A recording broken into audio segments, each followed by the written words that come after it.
it's a country music time machine, taking us back to where the grass is green, with twangs and tales from days gone by. Let's ride those old trails beneath the open sky, in our country music time machine, in our country music time machine.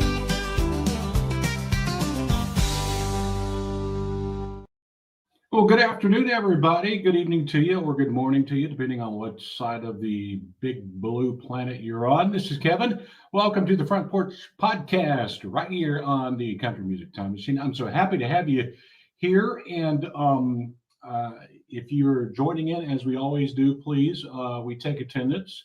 Please chime in with where you're watching in from tonight. We'd love to hear from you and see what's going on. A lot of things going on this show tonight.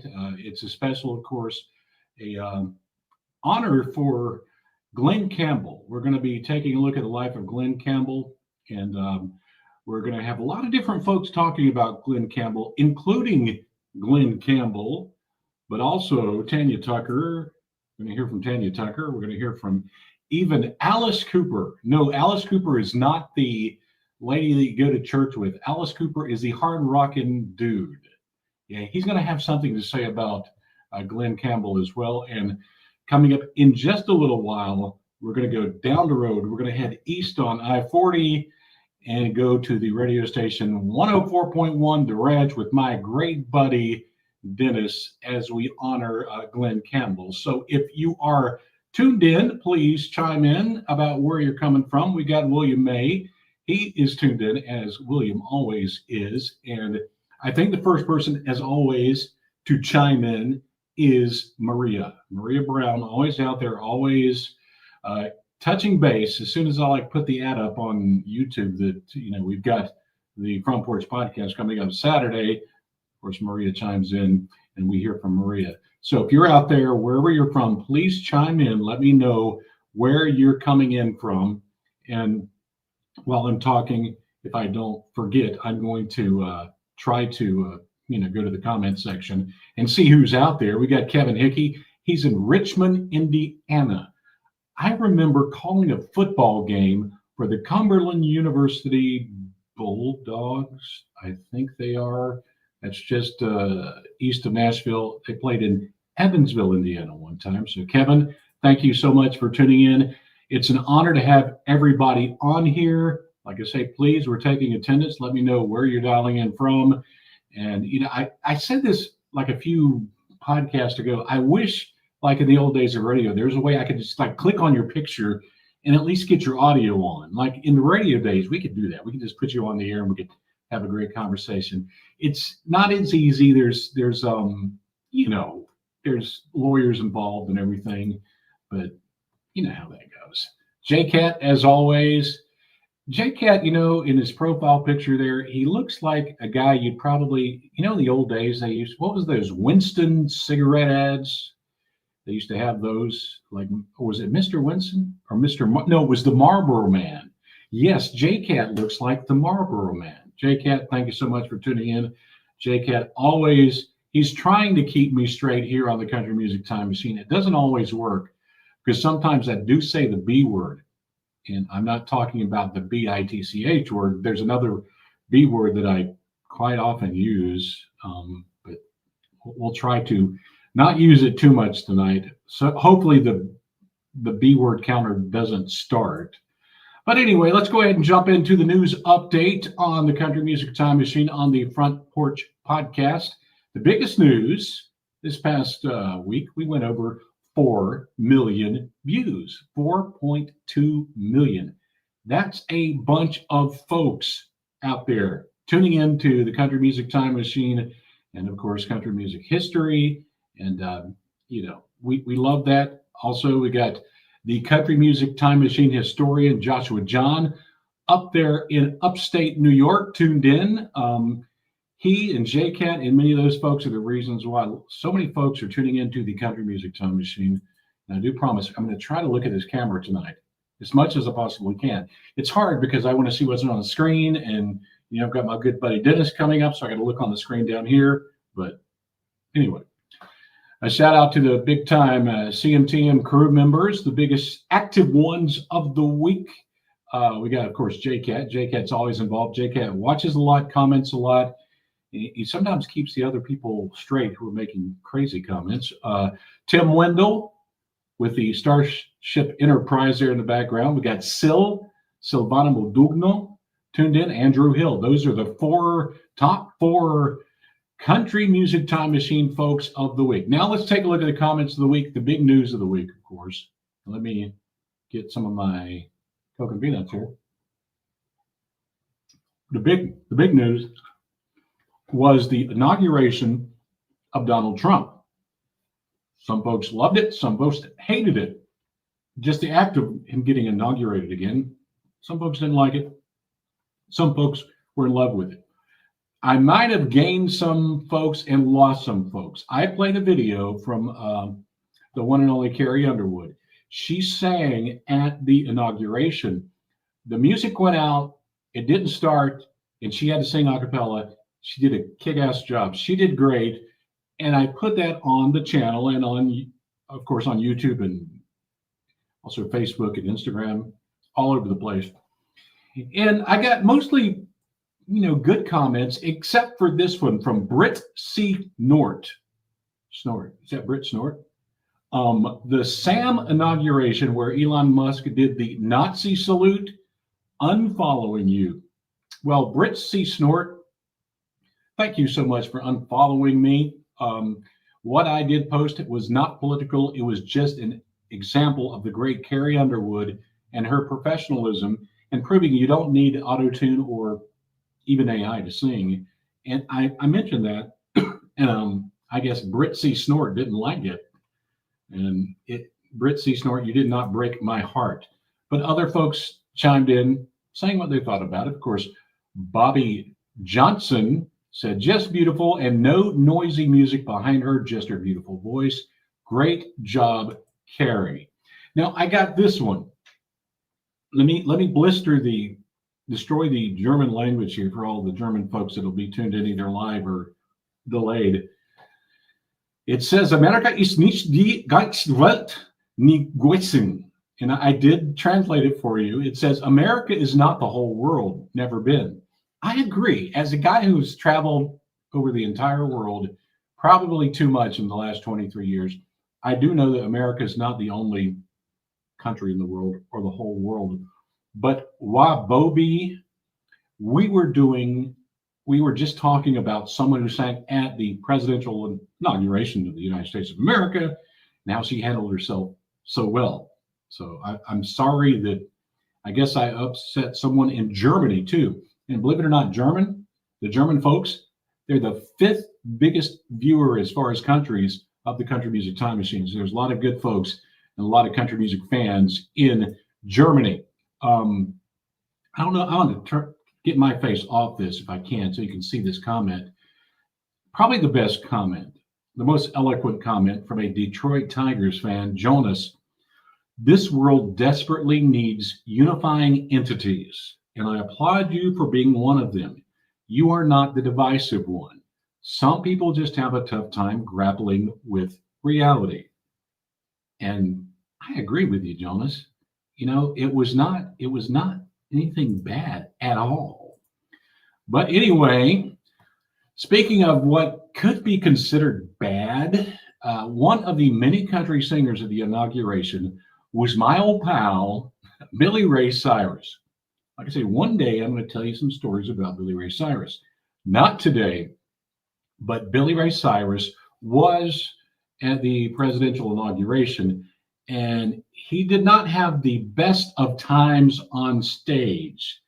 And I was actually watching. I didn't watch a lot of the TV stuff on Monday, but I just happened to be tuned in when this was happening, and the news presenter went to the stage when Billy was on stage, and this is basically what I don't hear it. Do y'all hear this?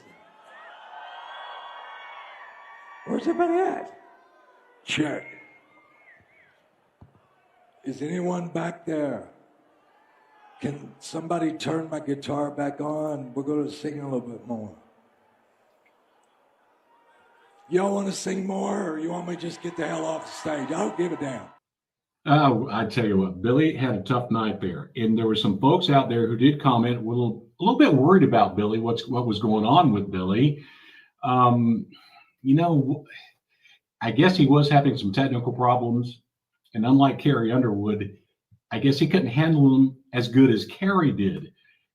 But he came back later and he said this: "I was there for the people, and we had a blast."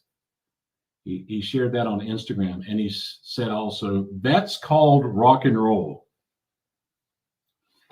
Billy, I think you did Old Town Road and Achy Breaky Heart. I think you did that one. Not sure. Neither one of those are rock and roll, so I'm not sure about your rock and roll statement. You weren't singing rock and roll. I don't think you were anyway. But of course, the best Billy Ray Cyrus song of all time is "Some Gave All." That's the song I'll always remember Billy by. Anyway, continuing, taking a look at the news of country music this past week. A lot of folks, and it's sort of going back to last year with this one, announced their retirements in 2024. You may not see them anymore. Just take this with a grain of salt, because I hear this from boxers. I hear this from golfers. I hear this from country music singers, rock stars. John Michael Montgomery says he is retiring. That's enough for him. But, you know, a lot of these folks are going to be back. Ray Stevens, this is a very sad one. Ray's getting up in his age. And, you know, up until last year, he was doing his show in Nashville at the Cabaret Theater there.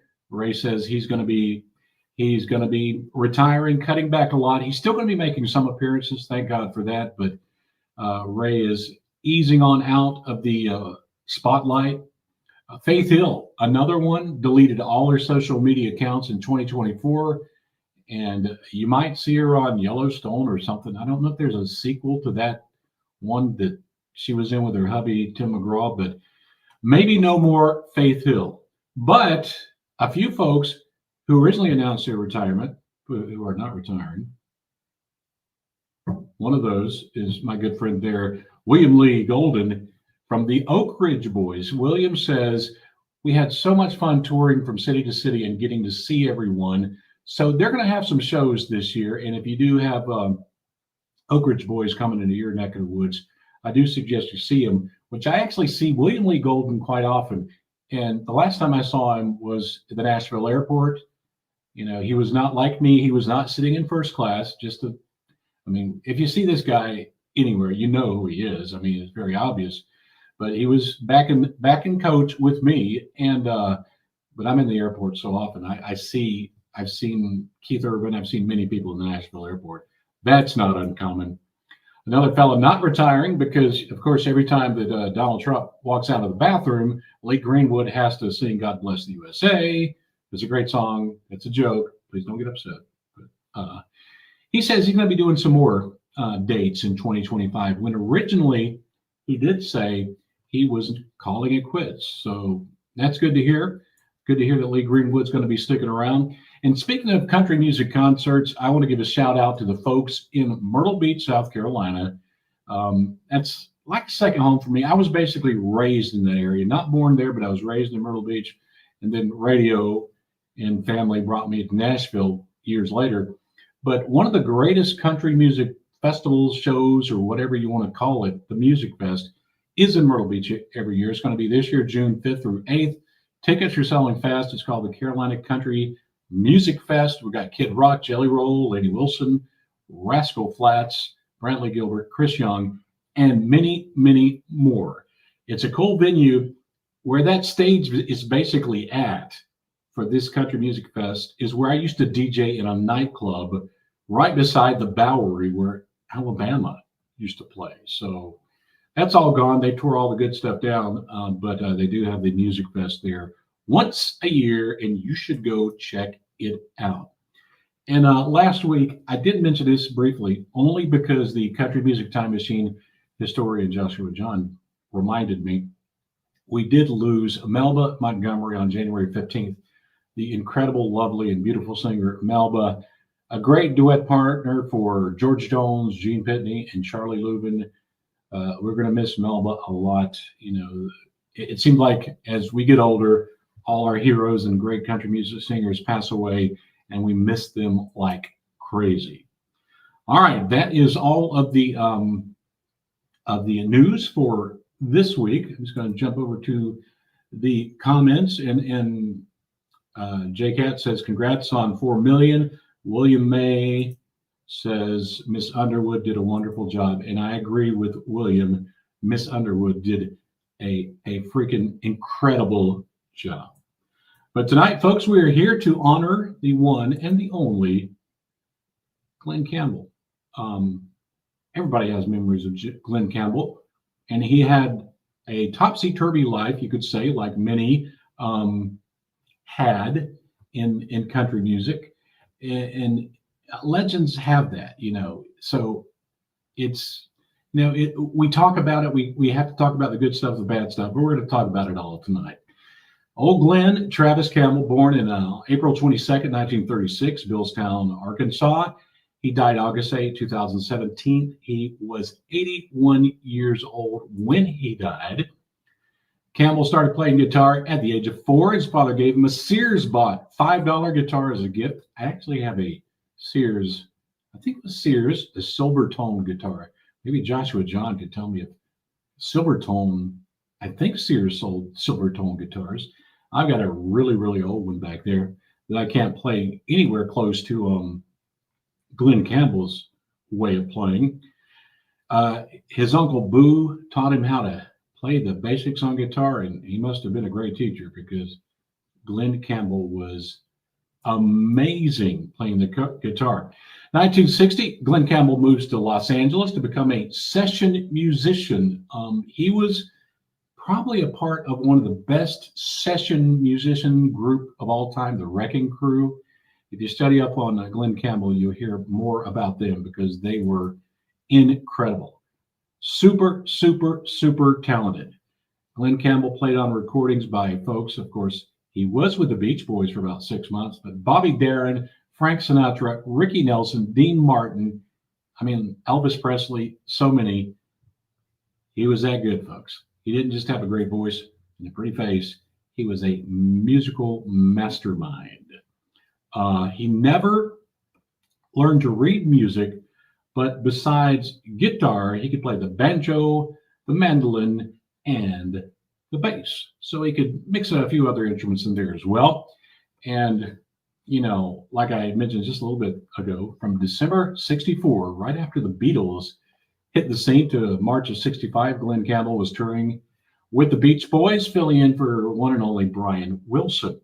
Now, I've got a good cut I want to play for you now. And this is the oldest video I have of Glen Campbell. It's in this video, Glen is with one of my other idols, being a radio announcer, Dick Clark. I was never as good as him, but this is on American Bandstand going back to 1965. Let's tune in a second. Oh, Glen, you're too much. Nice to see you again. Let me answer that question we posed before. You worked in Brian Wilson's place with the Beach Boys for a while. Why did you not continue? Well, I had commitments to Shindig and a few personal appearances already booked for myself, and I didn't like the idea of going with a group, really.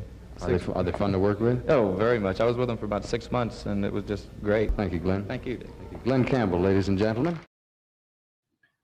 I think that's one thing that a lot of folks don't even realize, that Glen Campbell was a member of the Beach Boys for 6 months. And he probably could have stayed longer if he wanted to, but a talent like that, rising as fast as Glen Campbell did, that's why. Because in 65, he had his biggest solo hit yet with Universal Soldier, reached number 45.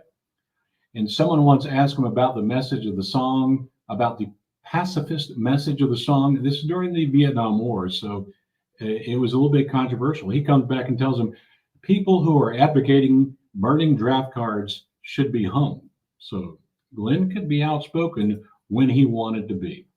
1968, my year of birth, was, as far as I'm concerned, his greatest song, Wichita Lineman. That song is haunting. It's almost like a ghost when I hear it. Even today, if I hear it 100 times, I feel the exact same way. Just Just an incredible, incredible song. Then, of course, in the 70s, we got Southern Nights, Rhinestone Cowboy. The biggest one was Rhinestone Cowboy. Not my favorite, but it was still the biggest one he ever had. It was a huge, huge crossover song and huge for Mr.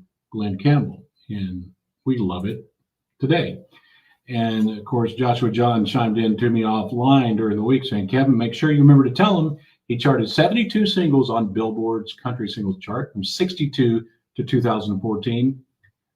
Top 10 hits. He had 5 #1 hits and 26 top 10 hits on the Billboard country singles chart. And it probably doesn't include what was over on the pop chart. So he had a lot of stuff going on. But I think the first thing, other than the music, I remember about Glen Campbell was Tanya Tucker.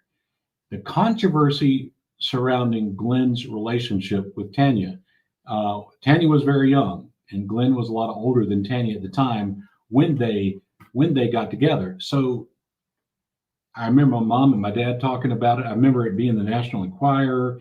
It was a big deal. It was a big thing of gossip, but right now let's go back in time to a show that Glen and Tanya appeared on where they're talking about this controversy.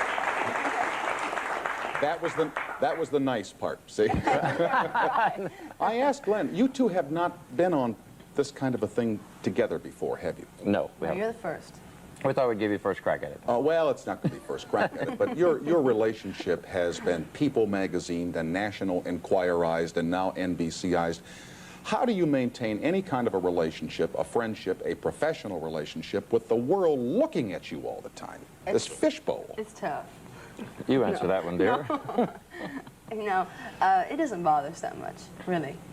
We enjoy fans and people that enjoy our music, and we're appreciative.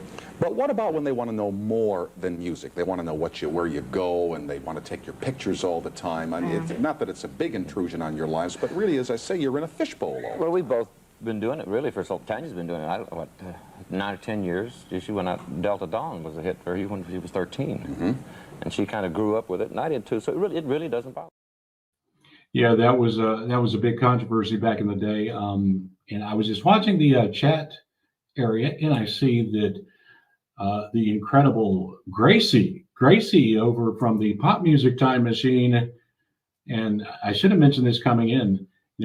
Gracie covers the history of pop music on her channel, and quite often, especially in the 60s and 70s, she has mentioned Glen Campbell.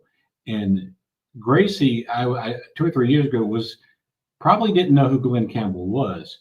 Gracie is currently in love with Glen Campbell. She loves his music because he's just so virtual, just so incredible, Got Jacob tuned in too. Jacob, Mr. Kevin, great job on your show. Thank you, Jacob.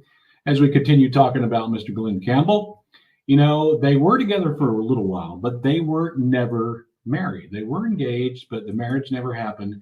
And that's probably a good thing for Glen. And you'll find out why a little bit later. Now, after Glen's death, Tanya Tucker did have something to say about Glen. And this is sort of controversial what she's saying here, especially with Glen's family. But this is Tanya talking with Dan Rather. She's talking to Dan Rather in this interview with about her relationship she had with Glen Campbell. So you have to explain to me the seeming contradiction between Right. Glen Campbell that the record shows existed there and what you have described, if I read you right, as possibly, maybe definitely the love of your life. Yes, definitely. And I will have to take a lot of that. I will have to say that I was very young and, knew how to push the buttons. And I thought there was more fish in the sea. But in looking back, I think that sometimes you get the love of your life when you're too young and you don't know how to handle it. And so I think that was me. Yeah, apparently Tanya Tucker was deeply in love with Glen Campbell. That did not work out, but she did go on to say, time just exposed the fact that he was my true love. He was the love of my life. If I had made a different choice, things might have turned out differently, and we probably would have still been together, but I was too young. So Glen touched a lot of people in his life, but the biggest one he touched and that touched him and shaped his life starting in 1982 was the beautiful Kimberly Woolen.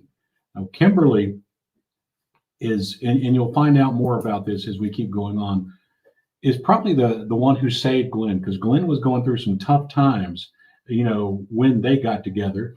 And, sometimes you need a good woman to keep you straight.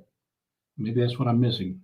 I do have a cat. She's a woman, but Glen was blessed when he met and married Kimberly Woolen.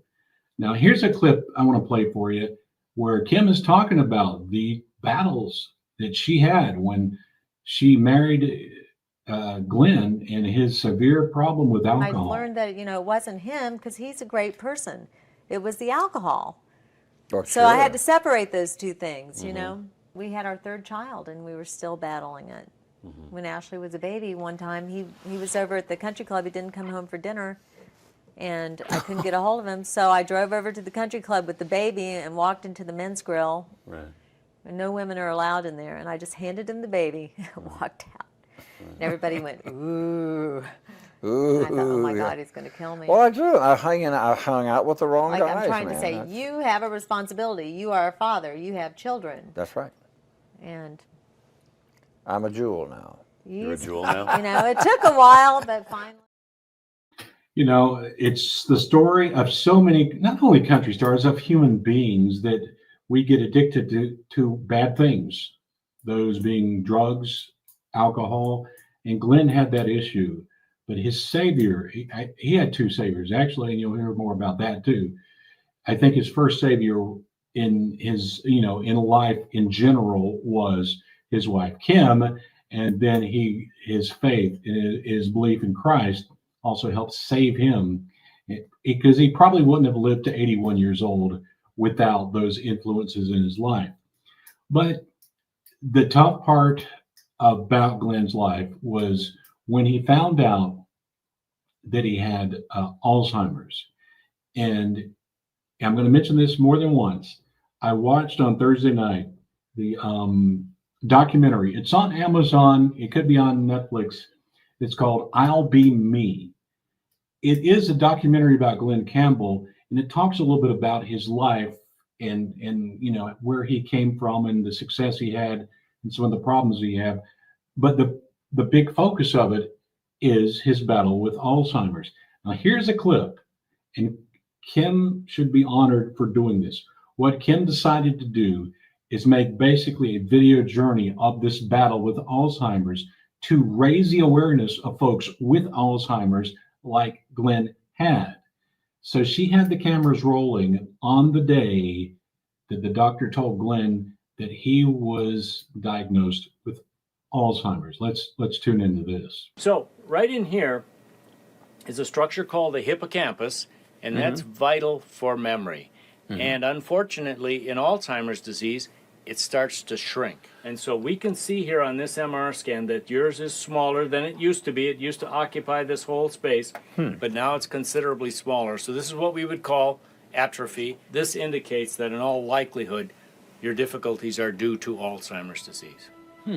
We're able to do that now. This is a fairly sophisticated new test now that tells us that that's the likely underlying cause. I figured that was just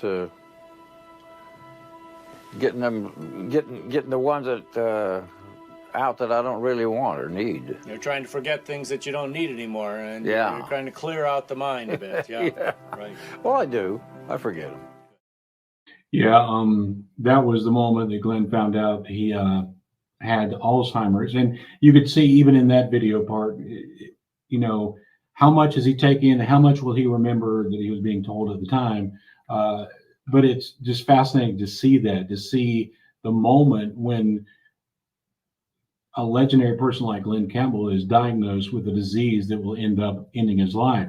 JCat did mention, I was watching the chats when that video was playing, about Glen's struggles in life. His two biggest struggles, of course, were alcohol and drugs, and later in his life, Alzheimer's. And I don't think I mentioned it here, but Glen, even after that interview I first showed you where Glenn and Kim are talking about their battles with alcohol, he relapsed in Phoenix and was arrested, gotten into some trouble because he was getting drunk. But after that point, he did get better. But, you know, he was diagnosed in 2010 with Alzheimer's. And like I said, you should check it out. If you want to watch a good documentary on Glen Campbell, the documentary to watch is I'll Be Me. It's just fascinating. It's about an hour and a half long, and it is incredibly sad. And the saddest part about it is Glen Campbell did die in Nashville on August 8th, 2017. At the age of 81, he was buried in the Campbell family cemetery in Billstown, Arkansas. And like so many, stars, there's always a final interview. And Glenn has a final interview too. And by his side in this interview is Kim. And in this interview, Glenn really starts out by talking about the importance of Kim, his lovely wife, in his life. And he thanks God for her. Boy, that line in the Bible about if a man findeth a good wife, findeth a good thing, that is really true. There it is with the Johnny Cash and Merle Haggard. His hallways are lined with photos that recall past friendships. That's me with Elvis. I never looked at anything at this is country and this is rock and this is pop and this is crock, you know. I took it as music and play it and sing it like I wanted to hear it. They call it that good old Mountain Dew. I did it the way I wanted to do it. But he did help bring country music mainstream. Before his television show, there was a big separation between country and pop and music rock or and rock pop, and yeah. roll. And he's bringing those timeless classics to his farewell tour, playing music with his daughter Ashley for as long as he can. That you're waving from the back roads by the rivers of my memory, ever smiling, ever gentle on your mind. Oh, that's got to be magical. And it's got to be incredible for his daughter to look back at those videos now. And it reminds her of the time she had with her father, the legend that Glen Campbell is. It's got to be touching to her. And they're still out there. All his kids are still out here making music in one way or the other. But what is his legacy? Well, Campbell was inducted into the Country Music Hall of Fame, also the Musicians Hall of Fame and Museum. I'm not sure if he was ever inducted into the Rock and Roll Hall of Fame. That just hit my head. I don't know. I don't know the answer to that one. But musicians, music lovers alike, were just fascinated by Glen Campbell and the mastermind that he was. And one of the people that would surprise you, a lot of rock and roll singers loved Glen Campbell. And not necessarily because of his country songs, but his amazing ability to play the guitar. Play a clip now from the rock legend. I couldn't name a song he sings, but I know his name, Alice Cooper. Alice Cooper is talking about Glen Campbell pretty quickly after his death. You heard the news. Yeah. And what was your first thought? What were some of the things you were thinking? I think it's a relief for Glen and the family. I know Glen and I are the same faith. We're both Christian, and I know where he is now, and I know that he's in a perfect place. Glen was one of the most unique guys. You know, you think of Glen country, Alice Cooper rock and roll. We couldn't have been closer. He was one of the premier guitar players in both rock and country. And a lot of people don't know this, but I mean, when the respect he had in the rock and roll world, people like Eddie Van Halen one time, you know, said, "Can you get me a guitar lesson with Glen?" Now most rockers would go, "What?" That's the kind of guitar player he was. He was considered one of the 5 best guitar players out there.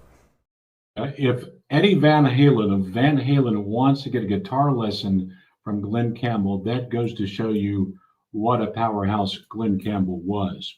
Michael Murphy chimes in. I remember Glen Campbell doing a concert for fellow inmates when he was in jail for DUI. That's pretty cool. Let me bring up another one from Michael. Rhinestone Cowboy was his favorite country music song.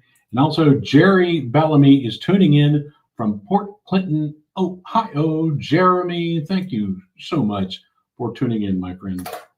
And now, if I can click the right buttons, it's time to bring on the screen a fellow that I spent a lot of years as a close friend and a few years working together in radio. And we're going to be talking about Glen Campbell. It's not often that I have the privilege of welcoming somebody on the front porch here on the Front Porch Podcast, but today we are the first time ever, and who knows what'll happen in the future.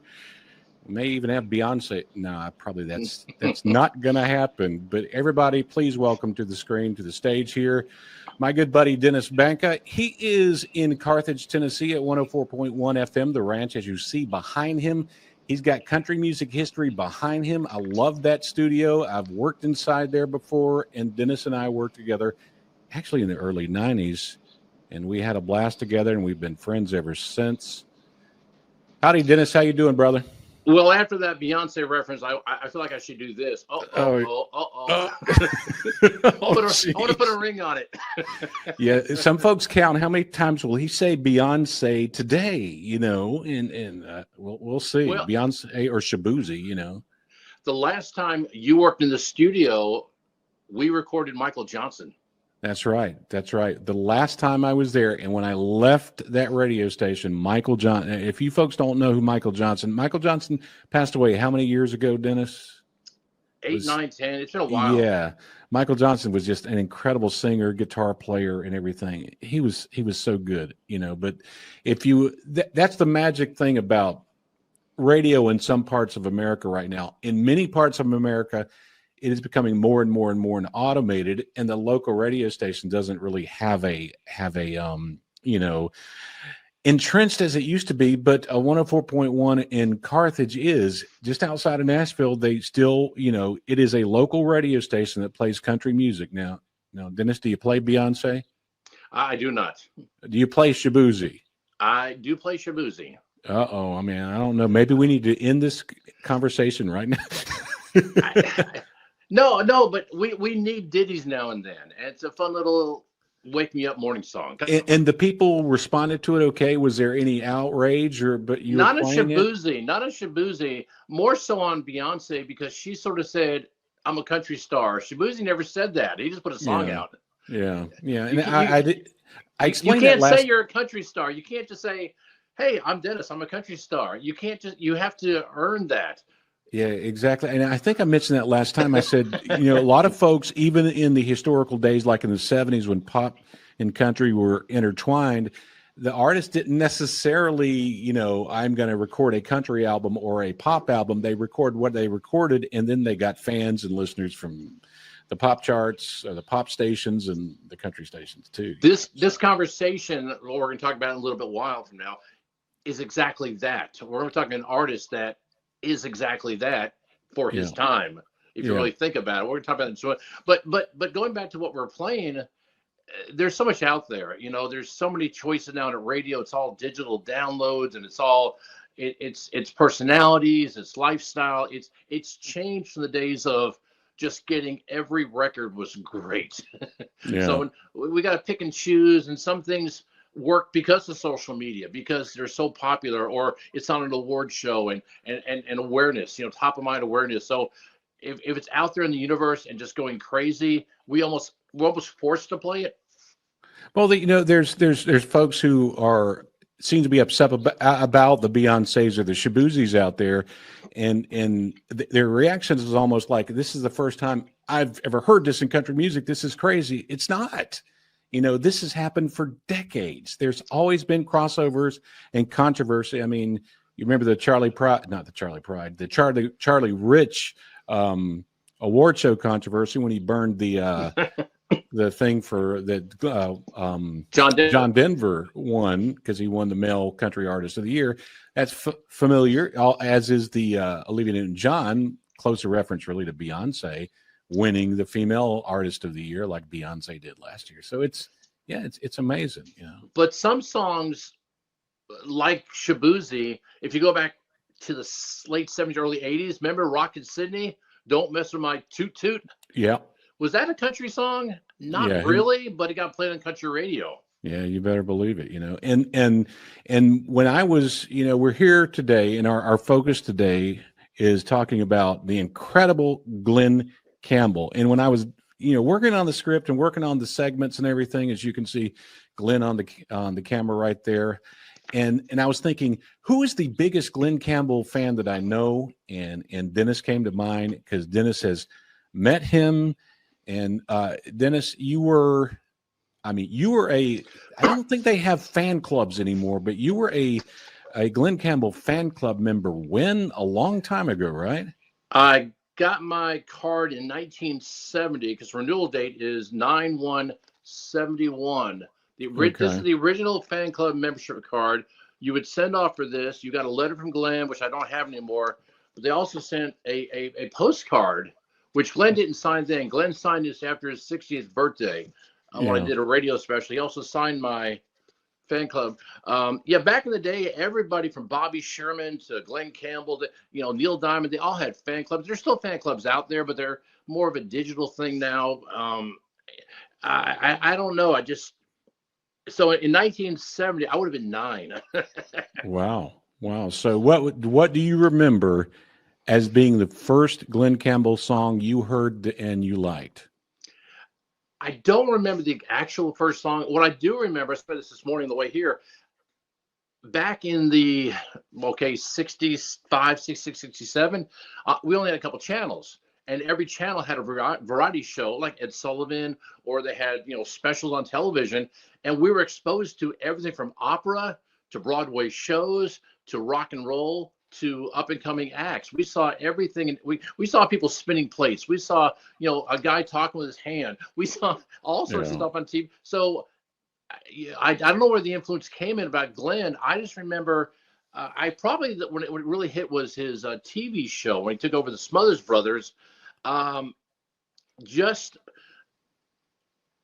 whatever music you like, there's something about the chord structure. There's something about the rhythm in your heart. There's something about that pulls you in. It could be classical, it could be Shabuzi, it could be Glen Campbell. There's something about melodies that we each have a reaction to, and maybe it was just that overexposure. I do know my mom and dad, we always had a record player, and they bought records. It may have been that Columbia Record Club where they got 10 records for a dime, but they always had everything from Burl Ives to Sing Along with Mitch to Glen Campbell, Ingrid Humperdinck. There was always music in our house. And for some reason, I gravitated to the Glen Campbell records. And, I taught this in a radio special a while back, whereas I'm singing at 9, 10 years old about heartache, divorce, love, kids growing up without their parents, heartache, just all this stuff, and not knowing what I was singing. But I enjoyed the melodies so much and the music. And then years later, I found out a lot of the songs were written by the same guy, Jimmy Webb, who found his voice in Glen Campbell. Something about the chord structures, and there's science to all of this, how we react to music. It's a brainwave thing. Now, if you look back at it, Dennis, if you could only have one Glen Campbell song you're only allowed to hear or own or play, one Glen Campbell song, what would it be? There's 2. That's not allowed. One. Well, I'll give you one, and then I'll tell you the second. The first is Wichita Lineman. Okay, I agree with that. We actually have a thing at our house that says, "And I need you more than want you, and I want you for all time." I mean, who writes that? It's a weird little song about a lineman just missing his loved one. It's like it works. I don't know why it works. I don't know if it's the opening bass line. I don't know if it's the melody, the lyrics. I think it works because, not only because of the lyrics, but the song itself, to me, it's almost haunting. It not only are the words there, but that melody and the instruments used on that song, it goes so deep inside your heart that it's powerful, Yeah, and I think Glen was the perfect voice for singing that. Later on, Wade Hayes redid that song, did a great job on it, but that Glen Campbell recording is timeless and will never be touched. My second I'll let you have the second one. Go ahead, do your second. Second one is the one called Still Within the Sound of My Voice.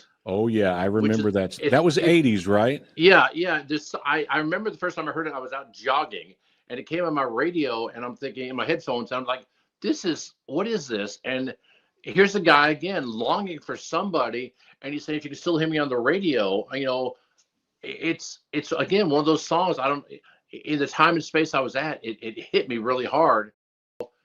It's That's the thing about Glen Campbell music, as opposed to some stuff today. I don't crank anything today, start to Yeah. finish. Yeah. Glen Campbell, start to finish, I'll crank it because it's that opening melody and it's that closing notes. And something else about a Glen Campbell record, Al DeLory, the producer, was brilliant. Nowadays, you know this, in the studio, they record a great chorus and they just Yeah. take it and they dump it each time, the same chorus. Glen Campbell sang start to finish. Song got happier, the chorus got happier. Song got sad, the chorus got sad. That's just amazing stuff, Dennis, because one thing that is this past week I've been listening a lot to Glen Campbell and reading a lot about his life and what he did. I think the amazing thing that a lot of folks don't realize is what a incredibly talented music. I mean, yes, he had the voice, he had the look, he was a handsome fella, so that attracted lots of fans across pop and country. But his musical ability, especially his ability to play a guitar, is off the charts incredible. What do you say about that, comparing Glen Campbell to other artists of like that same? I mean, maybe you could almost think of maybe a Keith Urban, who's an incredible guitarist, and maybe Brad Paisley. What do you think with how Glen Campbell's musicianship matched up with that voice? Yeah, it's I saw the real genius of that in Glenn's last performance at the Ryman, where he was starting to lose the ability to remember words. He was able to play note for note for note and never missed a beat on the guitar playing. It's a left right brain thing. He was brilliant. I think he also knew what songs he wanted to sing. But again, he was so super talented. He got a job. He was hired by Jerry Fuller to play with the Champs. He was pulling out of some little club in Arizona somewhere, and the Champs, of course, had tequila. A lot of like Dan Seals went through the Champs. A lot of people went through the Champs. It was like a melting pot. But Glenn got hired, and that's how he got to L.A. And then he started playing all those sessions, and he could play anything again without charts. He would just hear it and go, okay, and he would just do it. He was born. It was a God thing, you know. Yeah, I think I saw somewhere where he said he couldn't read music, but he knew music. You know, he could follow, he could adapt, he could play all those parts. He didn't have to read it on a sheet. And there's quite a few country artists, a legendary country artist, who could not read music but could play because it's so instilled into them and it's such a part of them. Now, I mean, a lot of folks, right off the top of their head, they're going to say the greatest Glen Campbell song is Rhinestone Cowboy. That is the most successful one. Like you, I like Wichita Lineman. I like Gentle on My Mind. There's another song that is passing me right now about a housewife. Dreams of the Everyday Housewife. That is a magical song. If you haven't heard that one or heard that one in a long time, I really recommend you playing it. But on Thursday night, I rewatched the Glen Campbell documentary, I'll Be Me. And I didn't realize it at the time, as there's lots of parts in there, and you're talking about his ability to play a guitar while he's undergoing the hardest parts of the disease, Alzheimer's. And it was, he couldn't. Now, when you were at the Grand Ole Opry show, when he did his last show there, you were almost right in front of the teleprompter, weren't you? Yeah, I was dead center in a folding chair. My knees were against the stage, so I'm looking straight up there, and it was bittersweet because you could watch Glenn. They had monitors with the lyrics, and if he walked away from the lyric, he got lost. But his piano player would feed him information, and then also his daughter was there to get him back on track. And it was hard to watch, but an honor to be there. And did you know at the time that was going to be it? That would be the last time you saw Glenn? Yeah. He had a couple dates after that, but that was the final show in Nashville, and I made a point to be there. You can't look at somebody that's been a part of your life for all these years and not want to be there, no matter how hard it was. And we all left there partly in tears, partly smiling, partly,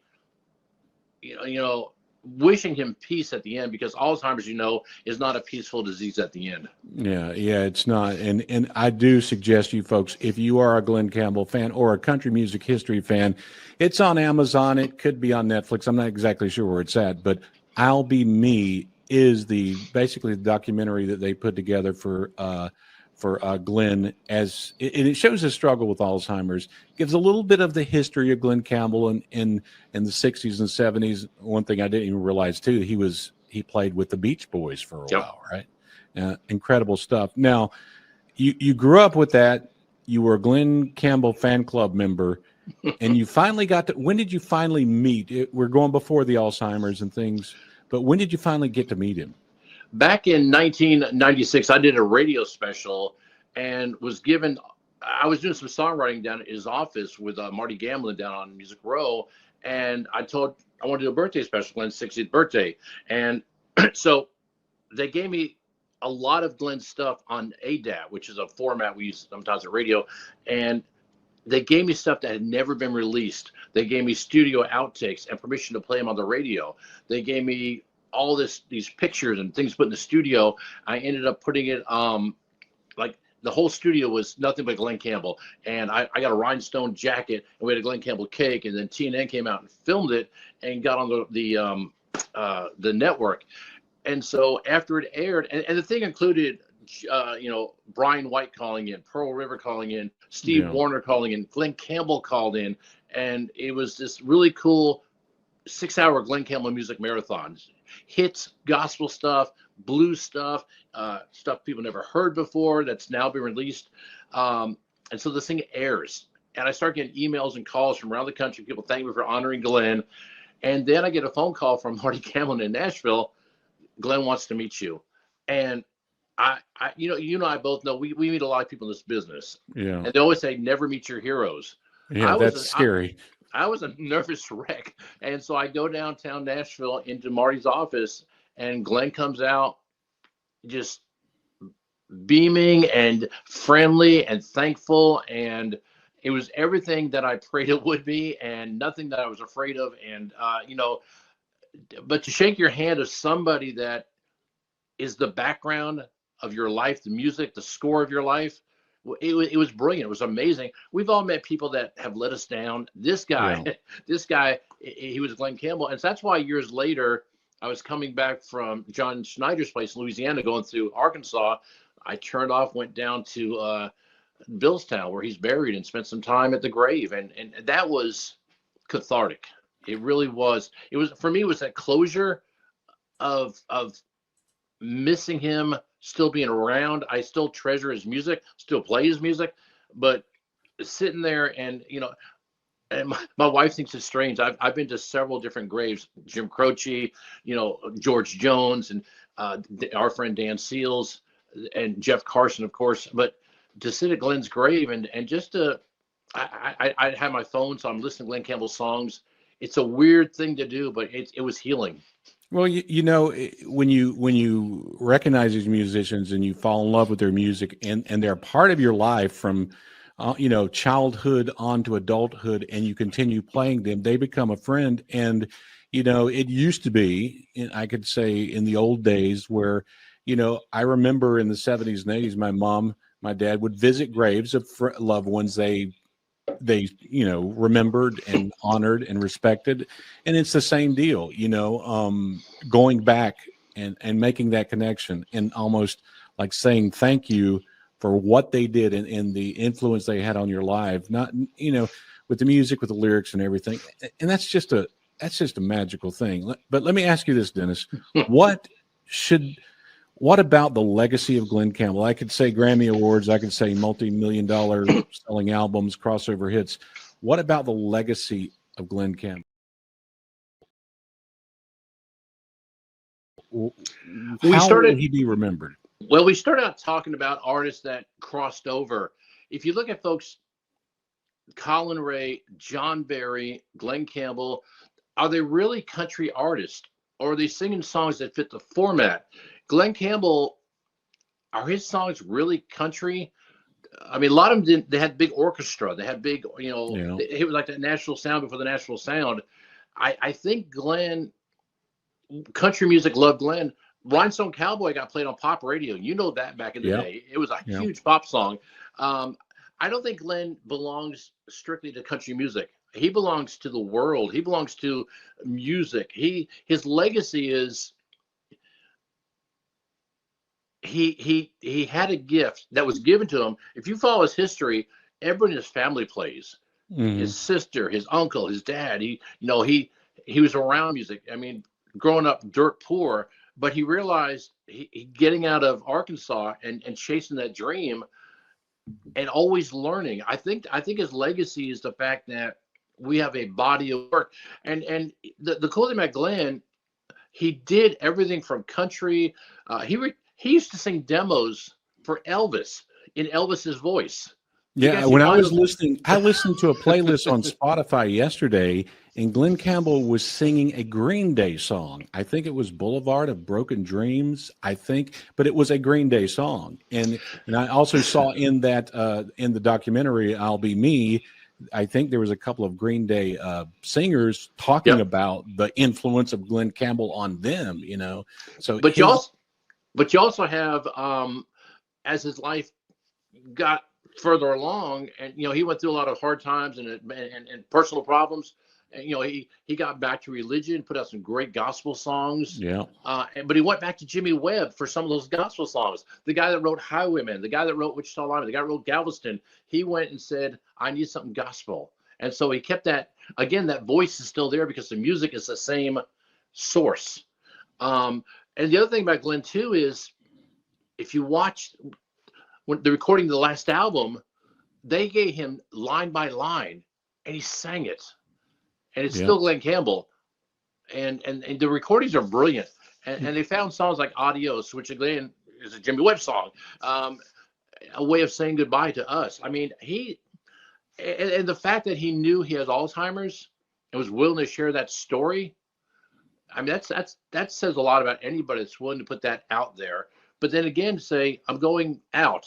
Let's go on tour. I want my kids with me. Give them some memories.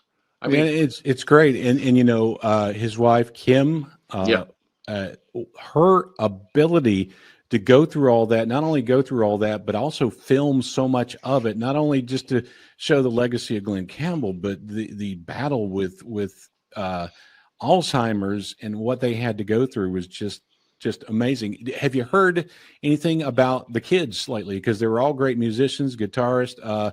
The daughter, I can't think of her name. Ashley. Banjo. Ashley. What are they up to now? They're all doing their own thing. Ashley put some songs out there. She's been playing around. I've seen her a couple times in Nashville. The sons are out there. They're out there doing something musically. I imagine initially they were lost without their dad, but they all got the gift, and some of the boys got the good looks, and like, I don't know. That's a hard one for a kid to live up to.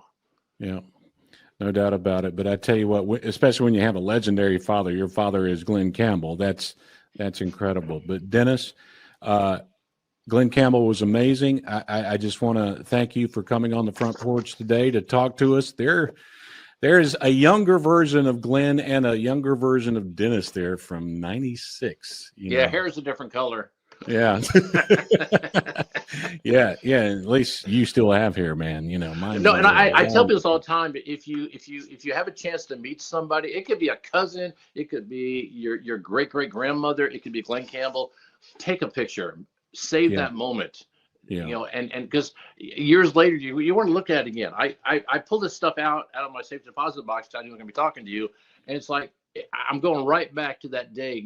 Hanging out with Glenn. It's, if you look at this picture, I don't know if you can see it. He's got his hand resting on my shoulder.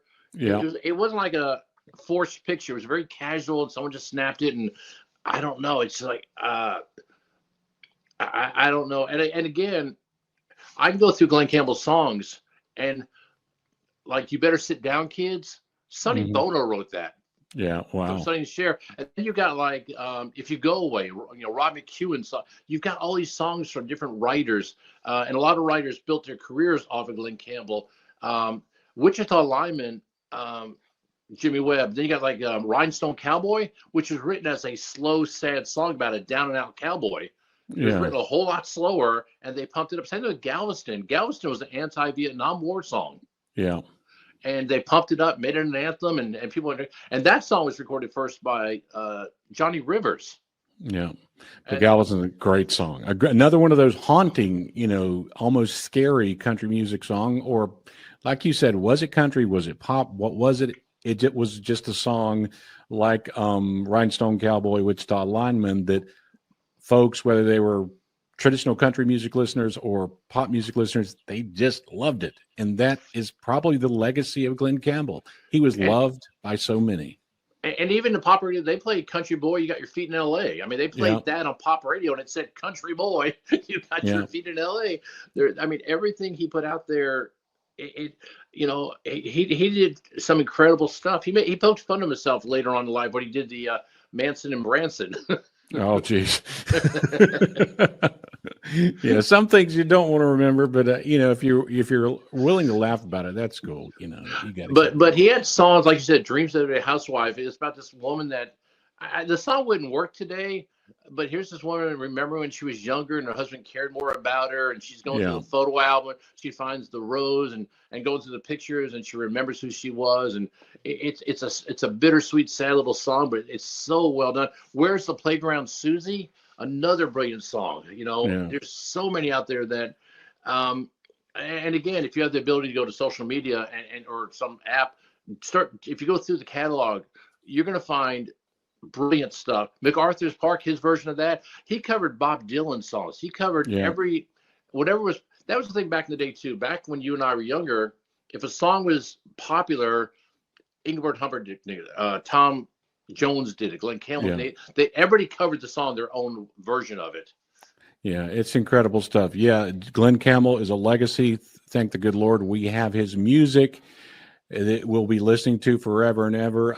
It's just been, he was an amazing person. He left us with some amazing music. And Dennis, once again, my brother, thank you so much for joining us on the Front Porch for the Front Porch podcast and remembering Glen Campbell. And I hope you can join us again sometime real soon, brother. How do I get on that front porch? Well, let's wait till it warms up, and then we'll just be together on the front porch without a fake screen behind us. Right now, I feel like I'm front porch adjacent. I don't really feel like here, I'm coming over. You're being fed into the front porch, my friend. Oh. All right, well, Dennis, you're always welcome here at the radio station, Kevin. Thank you, brother. We'll talk to you again soon, man. All right, take care. God bless. Oh, what a great conversation there with Dennis. And, it's great to relive the memories of folks. I never met Glen Campbell. I never had that opportunity, but it's great to relive those, especially through Dennis's eyes and thoughts and memories of the wonderful Glen Campbell. And let's take a look before I close out tonight. Some more comments came in while Dennis and I were talking. Jay says, I was glad you mentioned Wichita Lineman because that's my favorite Glen Campbell song. Sorry, I'm a little delayed in commenting about it. I was occupied when you're talking about it and wasn't able to then. Well, thank you, Jay. Julian has a comment here. Said Glen Campbell does have a lot of great songs. He is like a Blake Shelton of his career. You better believe it. And Jay says again, Wichita Lineman is the one. And Gracie, my daughter, over at the Pop Music Time Machine, says Southern Nights. That's a great song too. I don't even think we mentioned that one tonight, but that is a great song. Speaking of Wichita Lineman, Jay says he also likes the Wade Hayes version, but you're right, there's no match for the original Glen Campbell version.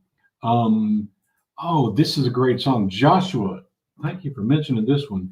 Good song by Glen Campbell was The Hand That Rocks the Cradle, featuring Steve Wariner from 1987. That is, oh, wow. I hadn't thought of that song in years. I've got a special episode of Country Music Time Machine coming up in the next few weeks called The Most Powerful Country Songs. That is one that could be included on there, The Hand That Rocks the Cradle, because that was an amazing song. Julian chimes back in and says, I don't know any of Glen Campbell's songs, and I don't know the words to his songs either. That's the magical thing, Julian. This is how you discover great artists.